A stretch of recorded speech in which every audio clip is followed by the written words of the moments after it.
Well, the blue gear's here. It just came in today. And I've actually been using this VCR for the past week for my hi-fi audio tapes. The rigged up blue gear that's in it, it's been holding fine. So I'm going to hold on to it just in case I need one in the future. But yeah, let's put this new blue one in. Since the last video, I've actually done some work to this deck. I noticed an awful smell from the power supply after it heated up, and yeah, the caps let go, or some of them did. I have a feeling that this has been sitting around unused for years. The power supply, although it was working, showed quite a bit of ripple on its outputs. You can kind of see that here with a voltmeter turned to AC, although I saw it originally measuring it with an oscilloscope. Luckily, I think I caught it in time. Testing the caps, some just had low readings, other were totally open, and only a couple had started leaking. After that, I also partially recapped this board here, which partially handles the hi-fi audio. The VFD was pretty dim, and it turns out that it's directly powered by the power supply via this cable. After the recap, it was brighter, but still not great. So I tried the VFD rejuvenation procedure I've heard so much about for years, but I've never actually tried it myself. I never really had to. Basically, you power the filaments with an external power supply and slowly ramp up the voltage until the filaments glow. This is supposed to clean or cook off any oxides which form on them. Now this was nerve-wracking. At any second, one of these wires could let go and the whole display would be toast. But after a few cycles, I tested it, and yeah, the screen was much brighter than before. So, on to the blue gear. Before, I believe I talked about these cables, or at least one of them not being long enough to be able to pull the board out and flip it over. And I was talking about pulling them out here. I actually learned from my mistakes. It's much easier to do on this side. This is the one cable, which goes to the loading mechanism, and this one here is the other cable, and if you just push it down in there, hopefully we'll free it up so we don't have to sneak our fingers in there, and it's a lot easier to get to. First things first, gotta pull this out, and you take the screw off, and it's spring loaded so you can slide that up and pull the belt off. We'll take the rest of the screws out here.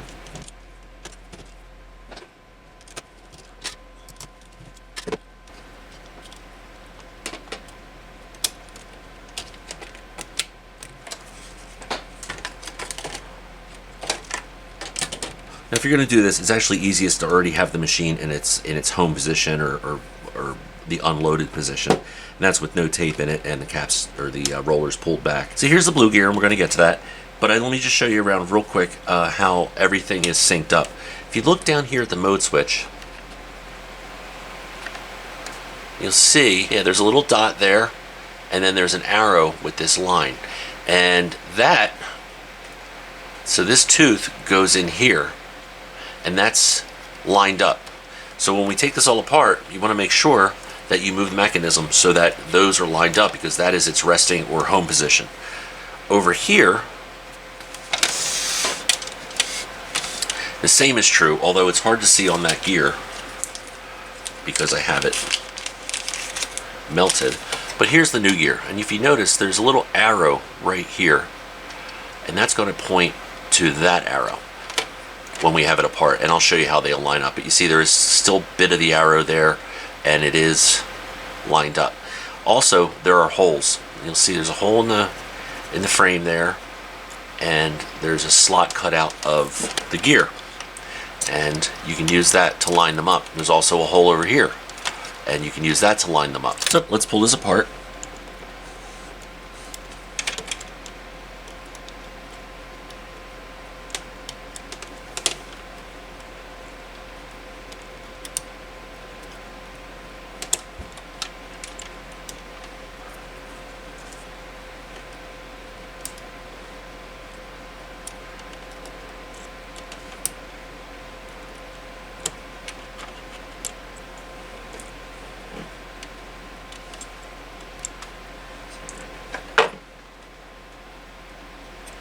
Take this piece off, and then we pull the cam gear out,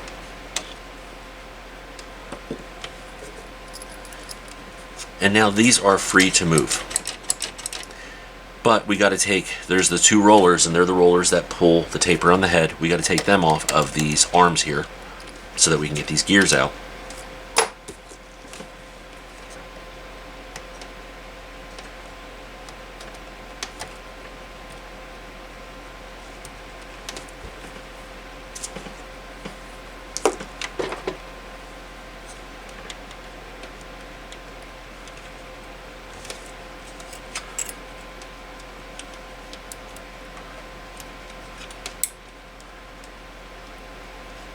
And this is much easier to do when you're not looking at it from an angle, which I am because of, the camera's in the way. If I'm looking straight down at it, I find it to be a lot easier.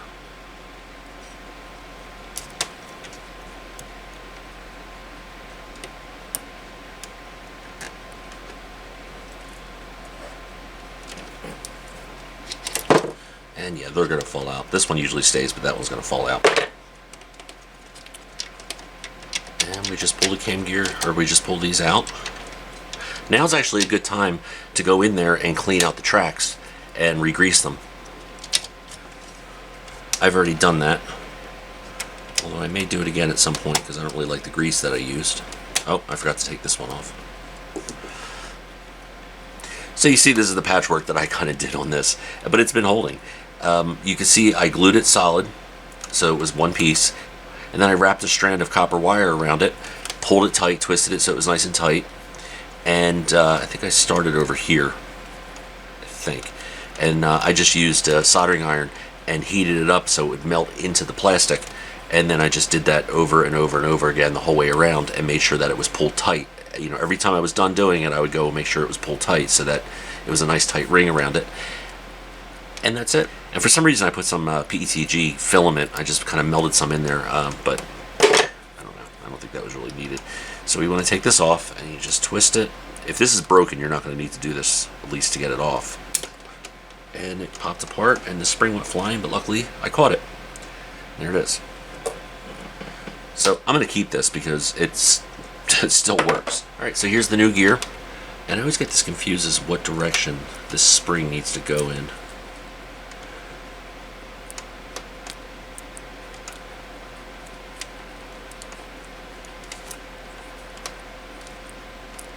I believe it's there. And what you do is there's that little keyway there. That's got to go under this hook and it'll slide underneath of it. But to get it there, you have to use that hook to grab the spring, spin it around, and then it goes under, and boom. Alright, and there we go. So we put it back in.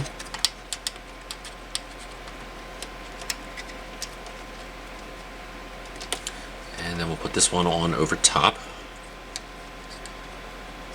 Now you want to get these two lined up first.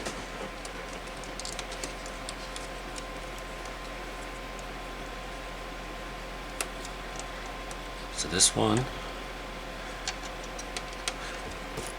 this hole or this slot needs to be over here, and then this one needs to be here. That gives you an idea as to how to start it off.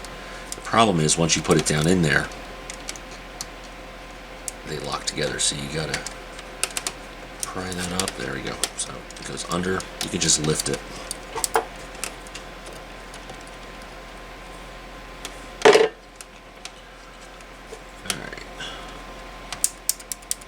So that's about right, and then this, it needs to be down a little more.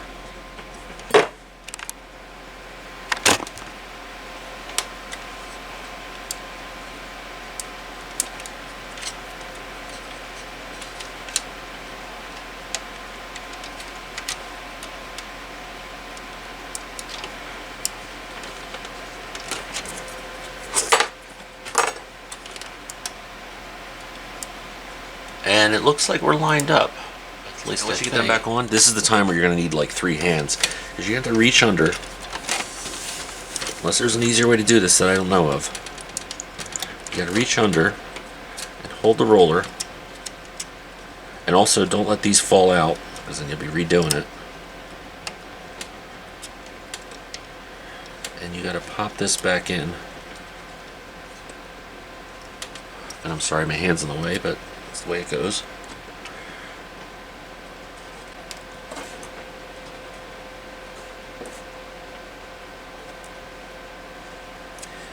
And you need to put this clip back on.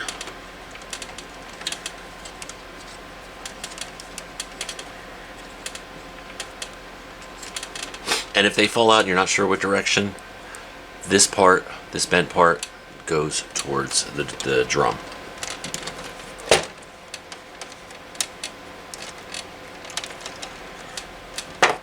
And that's in. So now, so I already see a problem. I think it jumped out of time. This one's pushed all the way, and this one's not. So I'm just going to move the gear one notch, and they're both hitting at the same time. Now, before we run them back into the home position, there's this black lever here, run by this piece here. And what that is, you see this thing moving, that's actually the tension roller, and that's what keeps tension on the tape. That's got to be on this side of this roller. So we want to push that all the way up, pull that over, see I'm pulling it down, and then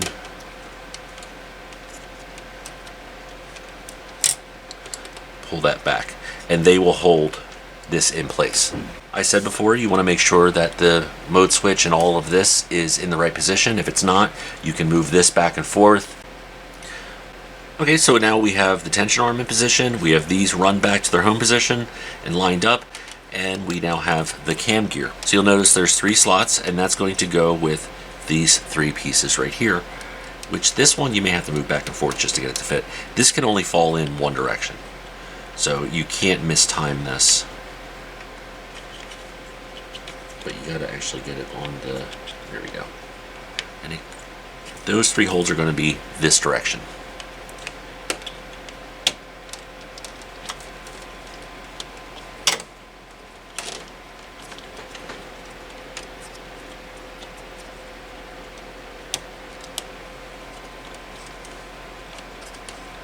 Something is not right.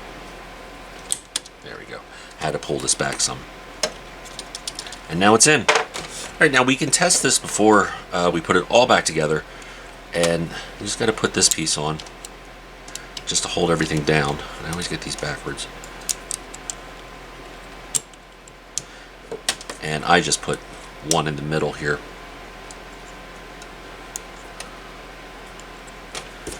Just to hold it down and in place.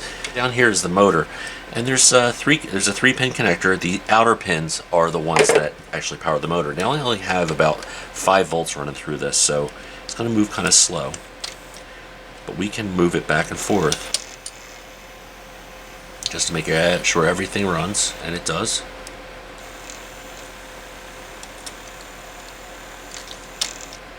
Boom, and we're good. So now let's put these back on.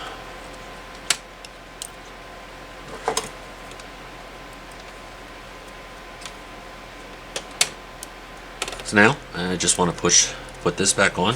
The belt goes over top of the board. And I'll put this down through there gently.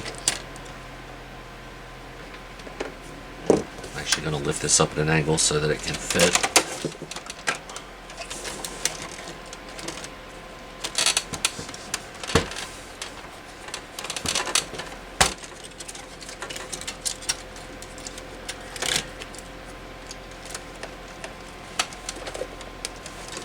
There we go. Let's get the belt out of here so that it doesn't get trapped.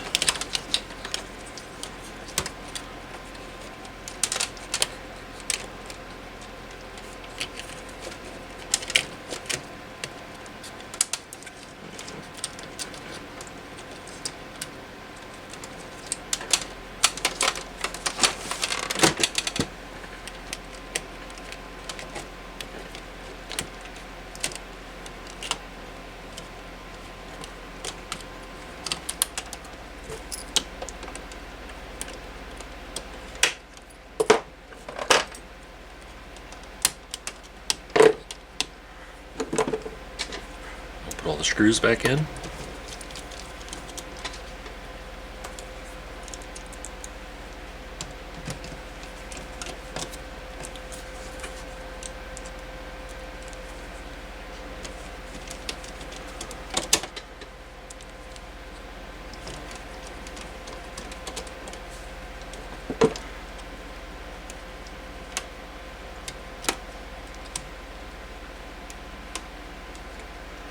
That's not looking good.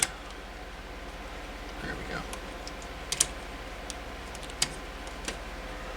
And then this fell out.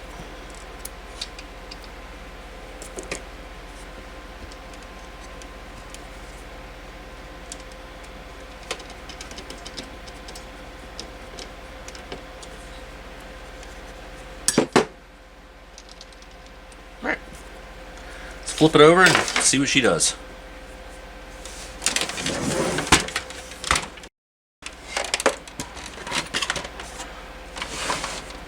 Let's plug this back in.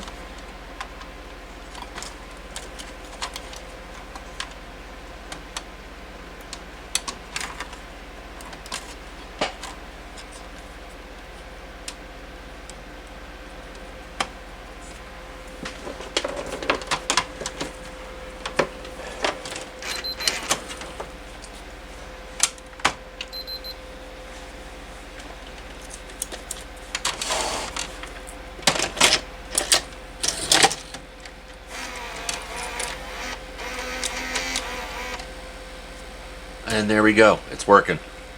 That's all I had to do.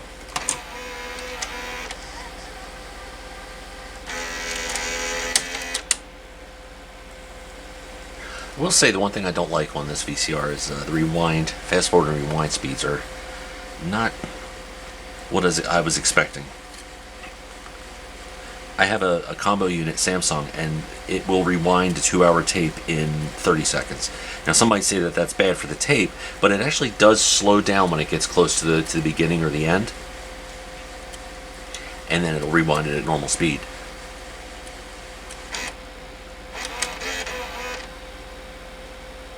Boom, it's working.